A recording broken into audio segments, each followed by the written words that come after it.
Latest on the story, we now cross live to our reporter Patricia Versagie at the Chabane residence in Waterkloof, Pretoria. Good evening, Patricia, and thank you so much for joining us. Now, Patricia, what is happening where you are at the moment? Good evening, Lulu. Well, Lulu, as you have known throughout the day, and of course since yesterday morning when the sad news shocked South Africa, a lot of mourners making their way to the family home to come and support the family, to come and sympathize, to come and express their shock. And a lot of people that we have been speaking to since yesterday that the SABC has been camping outside the Chabane home in Waterkloof here in Pretoria, a lot of them telling us that it's still unbelievable. They will only perhaps truly believe that the late minister is no more when they see his coffin sinking into the ground when he will be laid to rest this coming Saturday. But I think let's speak to his DG, and that is Mr. Monday.The, just to find out how are his colleagues coping, what are the arrangements that are taking place to honor him, to remember him, how are they helping the family? Good evening, Mr. Dipofa. Good evening. And as your department, of course, this must be a big loss. How are you coping? It is indeed a big loss. What we are doing at the moment as a department, and indeed as a portfolio for public service and administration, which includes other entities such as the government employees a medical scheme, the National School of Government, the Center for Public Service Innovation. We're looking at least four things at the moment. One is obviously trying to comfort each other. Earlier today we had a prayer session where we came together. We were even joined by colleagues from the Public Service Commission where we shared messages of support to strengthen one another. The second thing is to support the family. So we've got teams of people that we are assigning to work closely with the family and comfort the family. The third thing is our participation in the logistics of the funeral arrangements. So we have assigned teams of people, but obviously finally is to carry on with the work. And what are the responsibilities of those people who, of course, will work alongside government as this is a state funeral? What exactly will their role be?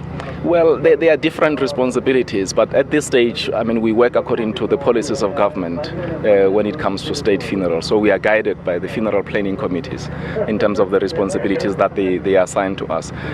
But others is really just supporting the family on a day-to-day basis, where they need advice, where they need guidance on certain matters.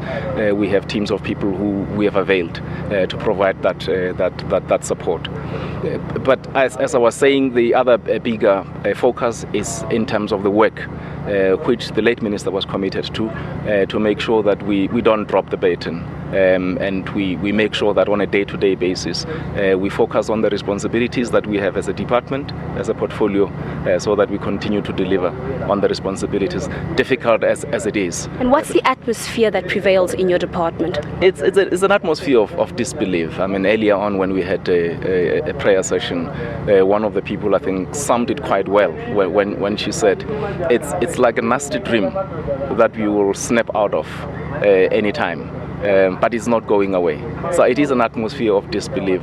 It's an atmosphere of sadness. But I think because of the legacy that the minister leaves behind, people keep remembering that it's not about an individual. It's not about us as individuals, but it's about the people that we need to serve, and that keeps us going. And certainly, listening to all the opinions from many of the people that we have interviewed, that's surely what the minister would have wanted. Absolutely. He would have wanted to make sure that we don't forget what the responsibility and what he stood for. And that's what is keeping us going as a department and as a portfolio. But this is also the second time that your department is going through such an ordeal. We remember a couple of years ago you lost the late minister, Roy Pariachi. Indeed. And that's the shocking part of it, because it really takes long to recover out of something like that. And it hasn't been that long since the last incident.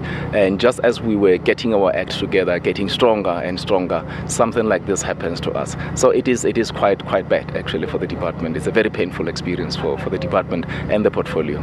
Okay, you of course have worked very closely with the minister. What fundamental lessons have you drawn from him that you will take forward, and you will make sure that that will be the tone that you set in terms of taking the department forward? Well, firstly, it's keeping your eye on the bigger goal. There might be a lot of smaller things along the way that might distract you. But his approach was that let's not forget what we have here for. I was giving an example earlier on that whenever he chaired meetings, the formalities of welcome, apologies, introductions, he will make sure that he flies through those very quickly and get to the gist of the matter. And that was the approach, to say let's get to what really matters most and focus on that. And secondly, obviously, the humility. I mean, you have somebody who is a minister but who relates to people in a very humane way, which is a very useful value and a very important value to learn. But the third thing, quite interestingly, was also just how he balanced a number of things. He was a hard worker. He would attend a lot of meetings and steer them. He would do all the paperwork that is necessary, but he enjoyed golf, played a lot of golf, and was a musician. And he was able to balance all those kinds of activities and do community work as well. These are very important lessons that we will take forward, that we've taken from the minister. All right, thank you so much for sharing all that information with us. Lulu, there you hear it from, of course, the DG of the Department of Public Service and Administration, and that is Mr. Maswahle Pofa, who has just given us, an update on what his department is doing in terms of the planning of the memorial service, the funeral that will be taking place later this week. And, of course, listening to the interview that he has just given us and all the other interviews and, the sentiments on the ground, it probably would be befitting to say a baobab tree has truly fallen. And, of course, just listening to everything everybody is saying, one truly understands why so many people are flocking to the house. So many people, make time in their busy schedules to come to the Chabane house here in Waterkloof, to come and be with the family, to come and, also roll up their sleeves and do what they can to contribute and help the family where necessary. Of course, tomorrow we are expecting a whole lot of other activities to continue. One of them is the tribute in Parliament, and so forth. Throughout the week, we will be, experiencing a whole lot of ceremonies to honor the legacy, the memory, and the life of the late Minister Collins Chabane. Patricia, thank you so much for joining us. That was SABC reporter Patricia Versagie at the Chabane residence in Waterkloof.